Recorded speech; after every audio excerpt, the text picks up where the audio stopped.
Hello friends, प्यारे बच्चों, कैसे हैं आप लोग। आज मेरे हाथ में बुक है, यह है sparkle maths. Sparkle maths Hindi medium के लिए बहुत अच्छी बुक है और इंग्लिश मीडियम के बच्चे भी इसको बहुत आसानी से समझ सकते हैं। बहुत अच्छे इसमें प्रश्न है और यहाँ पे मेरे साथ कुछ बच्चे भी बैठे हुए हैं। आज हम सॉल्व कर रहे हैं महत्तम समापवर्तक तथा लघुत्तम समापवर्त्य से संबंधित कुछ क्वेश्चन। महत्तम समापवर्तक के लिए क्या कहते हैं बच्चों? HCF।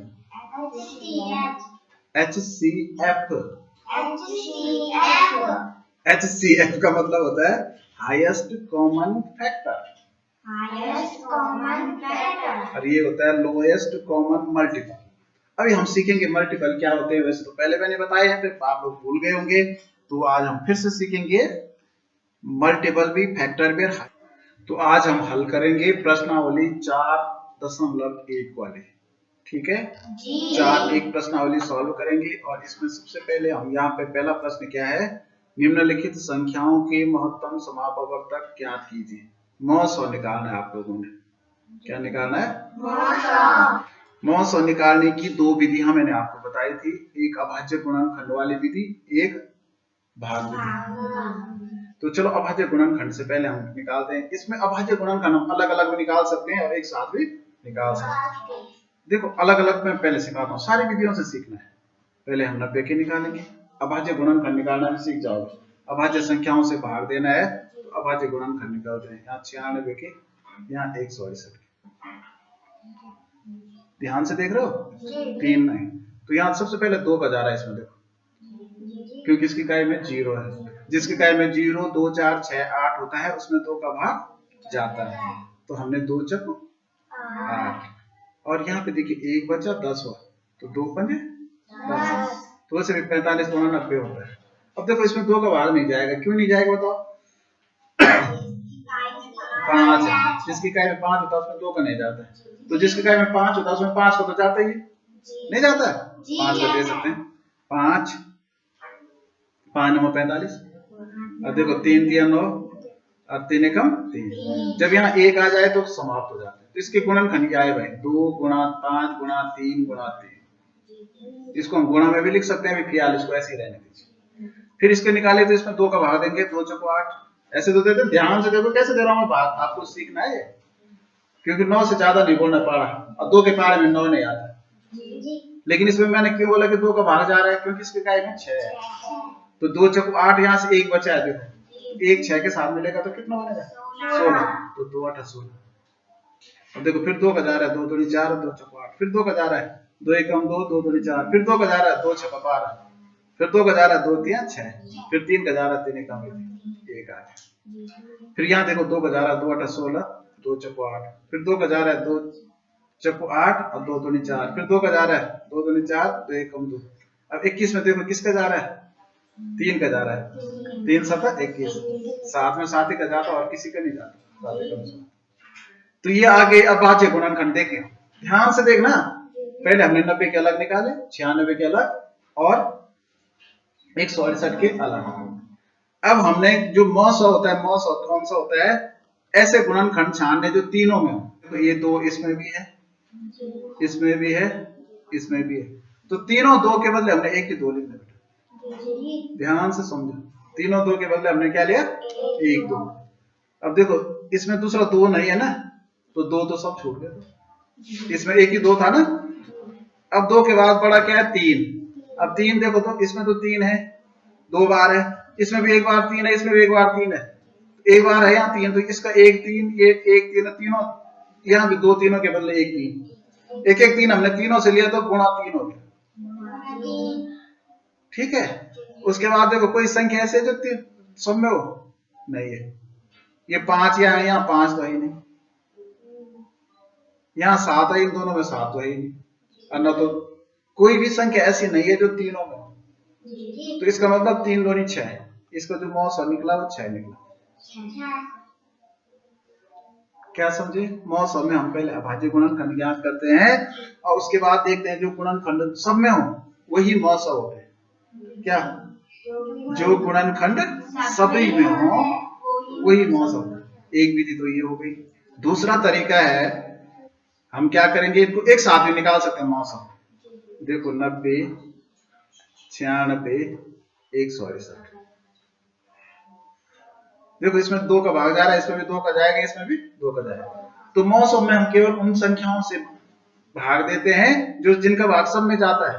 तो देखो 2 चक्कू 8, 1 10 हुआ, 2 पंजे 10, 2 चक्कू 8, 1 8 16 हुआ, 2 8 16, 2 8 16, 2 चक्कू 8 जा रहा है ना।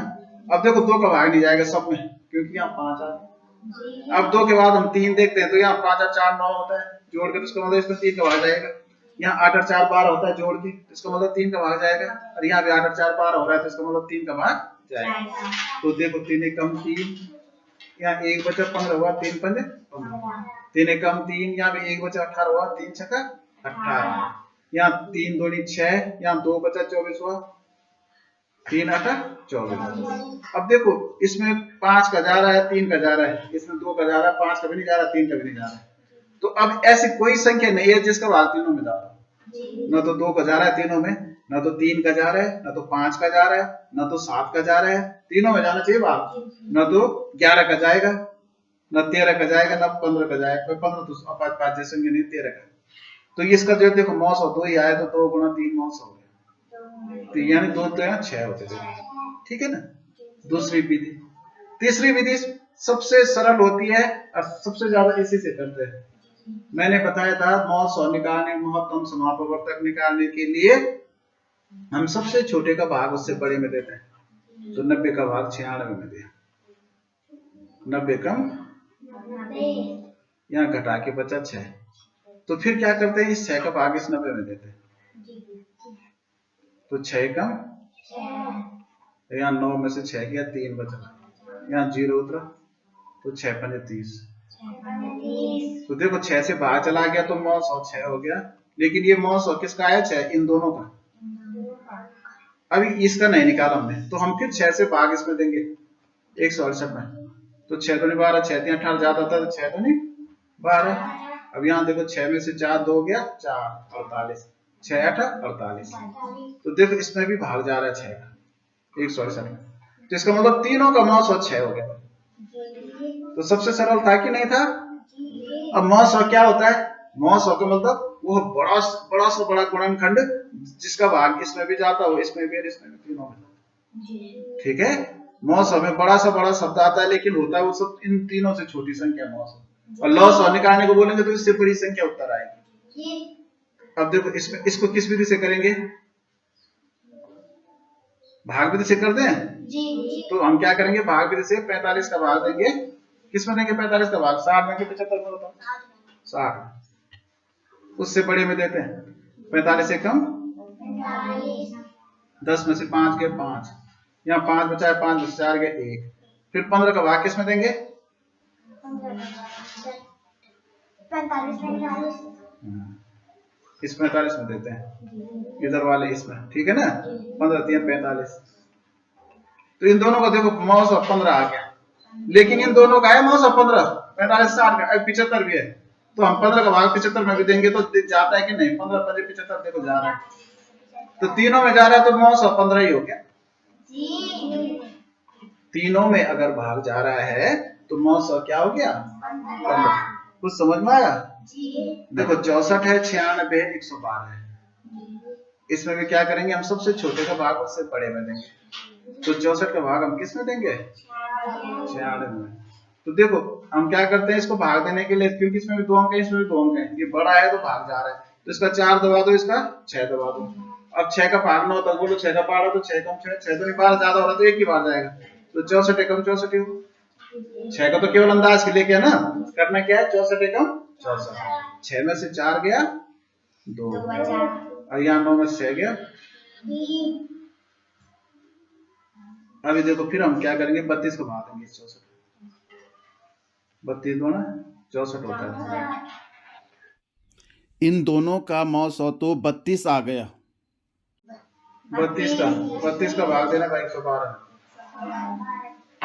तो यहाँ 2 है, 3 3 9, 3 बार देखो, 3 दूनी 6 और 3 3 9, 96 हुआ। तो ठीक है, 112 में से 96, यहाँ 12 में से 6 गया 6, यहाँ 10 में से 9 गया 1, 16 बचा। फिर 16 का भाग देंगे हम इसमें, 32 में दोबारा देना पड़ेगा, कैसे अगर भाग नहीं जाएगा तो 16 दूनी 32। तो देखो यहाँ 16 आया, फिर यहाँ इन दोनों को तो 32 निकल गया था, लेकिन 32 को भाग 112 में नहीं गया, इसमें गया 16 से भाग। इसका मतलब जो मौसा होगा कितना आएगा, यहाँ नीचे लिखना आप लोग कॉपी में 16 तो 20 32 40। किसका भाग किसमें देना बताओ। वेरी गुड भाई, आप लोग तो सीख है। 20 का भाग 20 से कम 20 ही होगा, 20 दूनी 40 ज्यादा होता है।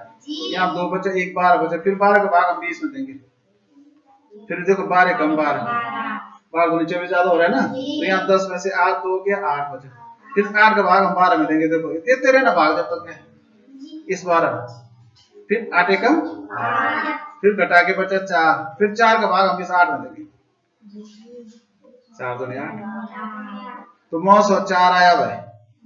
लेकिन किन का है, इन दो का है 904।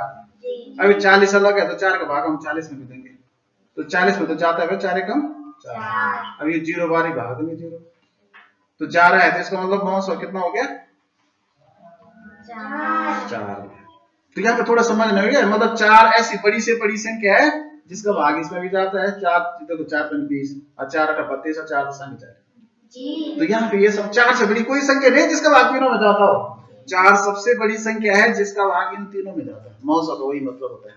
900 मतलब बड़ा से बड़ा गुणनखंड होता है जिसका भाग उनमें जाता है, उन सभी संख्याओं में जाता है जिनका वो 900 होता है।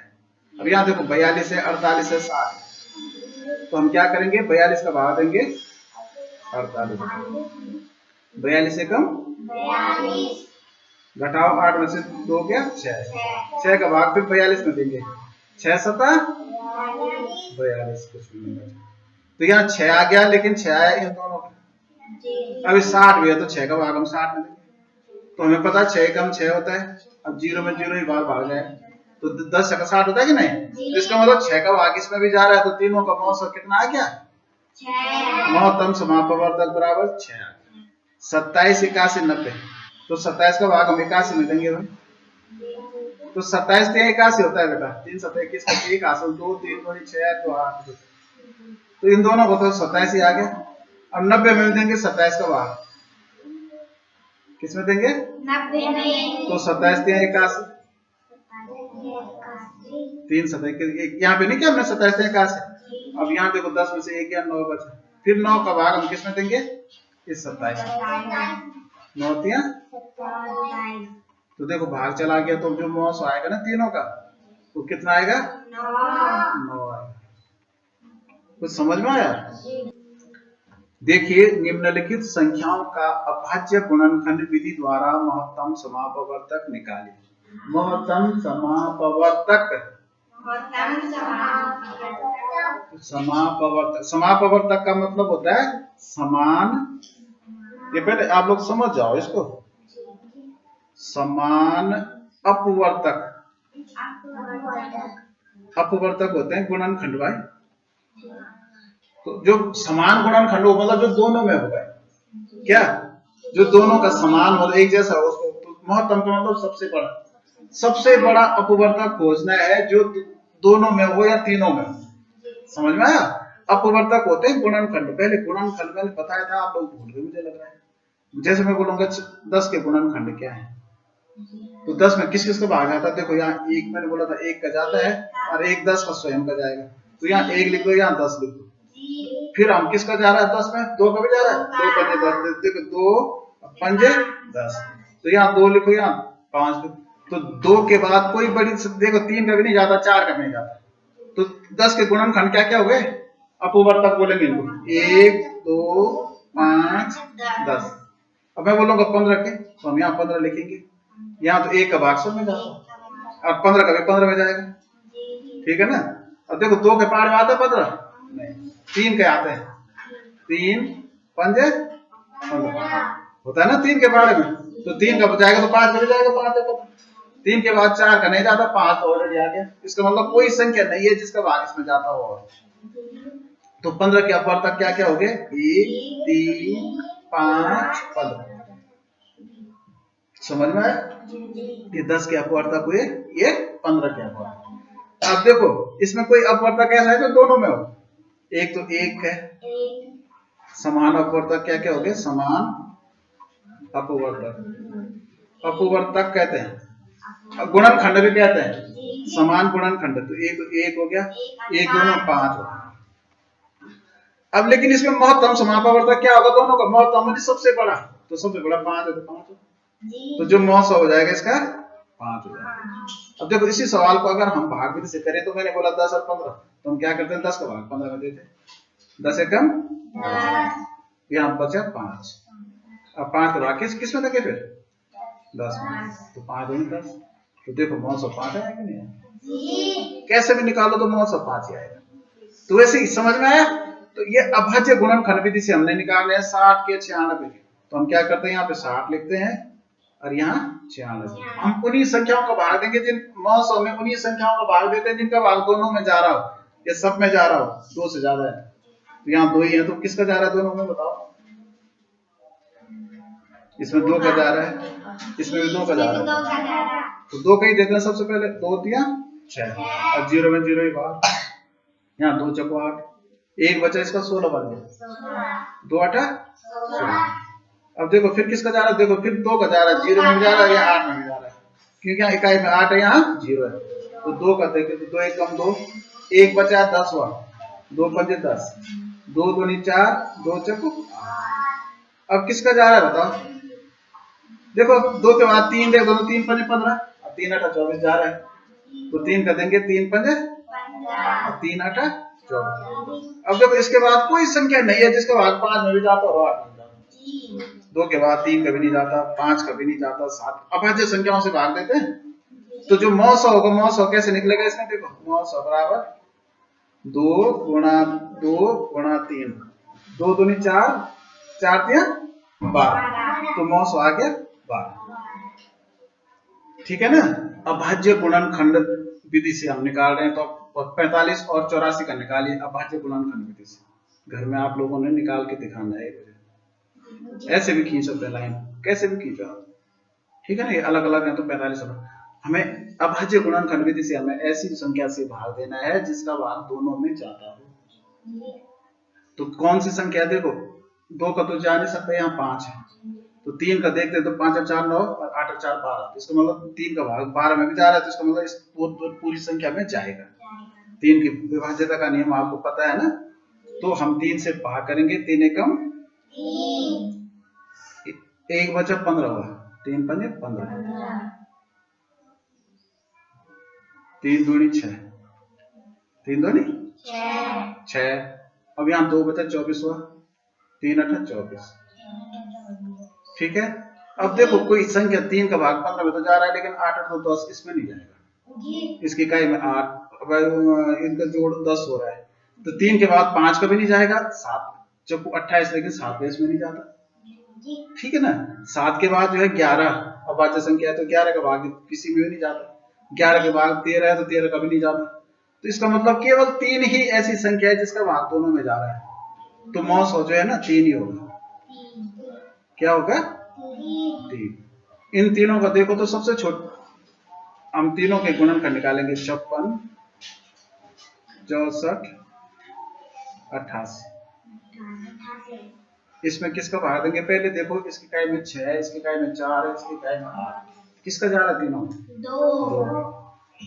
2 दूनी 4, देखो 2 दूनी 4, 1 15 16 हुआ, 2 8 16, 2 3 6, 2 दूनी 4, 2 चको 8, 2 चको 8।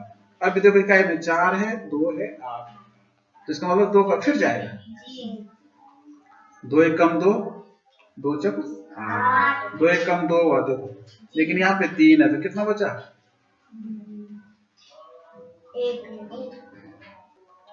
2 एकम 2 हुआ तो कितना बचा? 1। इसमें 1 बचा कि नहीं? 1 12 के साथ मिलके कितना बना? 2 के साथ मिलके 12, तो 2 का 12 कितना तक बोलेंगे? 2 छके 12 तक बोलेंगे ना? 2 का भाग 4 में देंगे तो 2 दूनी, फिर 2 दूनी 4। अब देखो फिर 2 का भाग जा रहा है, क्योंकि इसकी इकाई में 2 है, यहाँ 6 है या 4 जा रहा है ना, सॉरी 2 का भाग देंगे, 2 7 14, 2 8 16, 2 एकम 2 और 2 एकम 2। देखो यहाँ 7 आ गया, यहाँ 11 आ गया, तो अब 2 का भाग नहीं जा रहा है, 2 के बाद 3 कभी नहीं जाएगा इनमें, 7 में 8 में 11 में किसका नहीं जाता। 3 के बाद 5 कभी नहीं जा रहा, 7 का 7 ही में जा रहा और किसी में नहीं जा रहा। 7 के बाद 11 का 11 में जाएगा तो छोटे हो गए, इसका मतलब किसी का भाग अब नहीं जा रहा है। तो 900 बराबर कितना लिखेंगे बताओ? 2 गुणा 2 गुणा 2, तो 2 दूनी 4, 4 दूनी 8, तो इनका जो 900 आएगा ना तीनों का 8। तो मतलब यहाँ पे ध्यान से समझो 900 क्या है 8। 8 ऐसी बड़ी से बड़ी संख्या है जिसका भाग 56 में जाता है। 8 होता है 56, 64 में भी जाता है 8 8 64, और 88 में भी जाता है, देखो 11 8 88 होता है। ठीक है ना। अब इसको देखो, इसके भी आवाज गुणनफल निकालने 40 64 80 ऐसी लाइन मार सकते हो, कोई दिक्कत नहीं। तो हम सबसे पहले भाग किसका देंगे भाई? का में देखो 0 है 4 है 0 है, किसका जा रहा है? 2 2 नहीं 4। 0 में कितनी बार भाग जाएगा? 2 3 6, 2 2 नहीं 4, 2 चक 8, 0 में कितनी बार भाग जाएगा? 0। फिर देखो इसकी काय देखेंगे 0 2 0, तो 2 का जा रहा है कि नहीं? हो जाएगा 2 का भाग बताओ। क्योंकि इसकी इकाई में 0 2 और 0 है। तो जिसकी इकाई में 2 4 6 8 0 होता है उसमें 2 का भाग जाता है। 2 एकम 2, 0 में कितनी बार जाएगा भाग? 0। और इधर 2 एकम 2, यहाँ पे कितना बचा? 2 के साथ में 1 मिला तो कितना हुआ? 12। 2 छक्का 12, 2 2 नहीं 4, 0 वापस। फिर देखो 2 का जा रहा है कि नहीं? फिर देखो 2 का 2 5 10, 2 8 16, 2 एकम 2 और 0 में 0 बार। अब देखो 2 का तो नहीं जा रहा है इसमें, 3 का भी नहीं जाएगा, तो 5 का इसमें भी नहीं जा रहा। तो अब कोई संख्या ऐसी नहीं है जिसका भाग इन तीनों में जाता हो। ठीक है ना। तो फिर 900 क्या आ गया?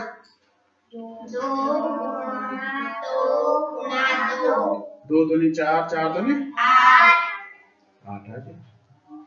मतलब 8 बड़ी से बड़ी संख्या, देखो 8 5 40, 8 8 64, 8 संख्या। ठीक है ना। 8 से बड़ी कोई संख्या नहीं है जिसका भाग इन तीनों में जाता हो। अब इसको देखो 72 81 99। पहले किसका देंगे? देखो 2 का नहीं जा रहा है क्योंकि यहाँ 1 हो गया, यहाँ 9 हो गया।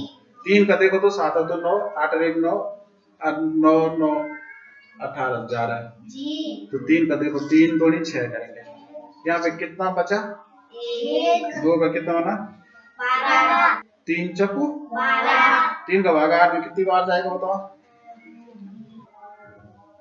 3 2 नहीं 6। अब यहाँ पे 8 था तो कितना बचा? 2 बचा है, 1 के साथ 2 मिला तो कितना बना? 3 2 नहीं 6। तो यहाँ पे 2 बचा है कि नहीं बचा है? 8। तो 2 1 के साथ मिला तो कितना बना? 21, तो 3 का फाड़ा 21 तक बोलो। 3 7 21, 3 7 21, 3 3 9, 3 3 9। फिर देखेंगे हम 3, अब 2 को तो अब जा ही नहीं सकता वहां, तो हम 3 का ही देखेंगे। तो 4 और 2 6, यहाँ पे 6 हुआ तो 3 का जाएगा, 7 2 9, 9 हुआ तो 3 का जाएगा, और 3 और 3 6, 6 हुआ तो 3 का जाएगा। तो देखो 3 8 24, 3 9 27, और 3 एकम 3 और 3 एकम 3। अब नहीं जा रहा 3 का, 8 में भी नहीं जा रहा, 11 में भी नहीं जा रहा। 3 के बाद देखो 5 आता है अभाज्य, तो 5 कभी नहीं जा रहा है। 5 के बाद 7 आता है अभाज्य, नहीं आ जा रहा है। 7 के बाद 11 आता तो ये तो छोटे हो गए, नहीं जाएगा। तो किसी का नहीं जाएगा, तो 900 यही हो गया। 900 बराबर क्या हो गया? 3 गुणा 3 दिया 9, यानी 9 ऐसी बड़ी से बड़ी संख्या जिनका भाग इनमें जा रहा है। देखो 9 8 72, 9 9 81, 11 9 99 होता है। ये है 70 112 196, 70 112 196। भाग देंगे हम 2 का, 2 3 6, 1 10 हुआ, 2 5 10, 2 5 12 हुआ, 2 छके 12, 2 9 18 हुआ। तो यहाँ पे 19 है भाई, तो कितना बचा? 1। तो 1 6 के साथ मिला कितना बना? 16, 2 8 16। अब फिर यहाँ देखो 2 का भाग नहीं जाएगा क्योंकि यहाँ 5 हो गए, यहाँ 6 हो गए। तो हम क्या करेंगे? 2 के बाद 3 का देखेंगे, तो 5 और 3 8 हो रहा है। तो नहीं जाएगा। तो 1 में नहीं जाएगा तो कोई फायदा नहीं औरों को देख। 3 के बाद 5 कभी नहीं जाएगा, जाएगा किसी में? नहीं जाएगा। 5 के बाद 7 का देखो, 7 का देखो, 7 पंजे 35 जा रहा है, 7 8 56, 7 एकम 7 हो रहा है ना, 7 एकम 7। यहाँ पे 2 बचा तो इस 8 का कितना बना? 28। 7 से 28 गया कि नहीं गया? अब देखो 7 के बाद कोई संख्या नहीं है जिसका भाग इन तीनों में जाता हो, ठीक है ना? क्योंकि 7 ये तो 7 से छोटा हो गया तो जाएगा नहीं, तो 7 के बाद कोई बड़ी संख्या हो ही नहीं सकती जिसका भाग 3 में जाए, इन तीनों में जाए। तो मौसम बराबर क्या हो गया? तो कितना होता है? 7 दूनी 14, यानी 14 बड़ी से बड़ी संख्या है जिसका भाग इन सब में जाता है। 14 पंज 70, 14 8 112, तो 14 का भाग जो है 14 ही बार जाता है 196 में। 14 14 की होता है 196।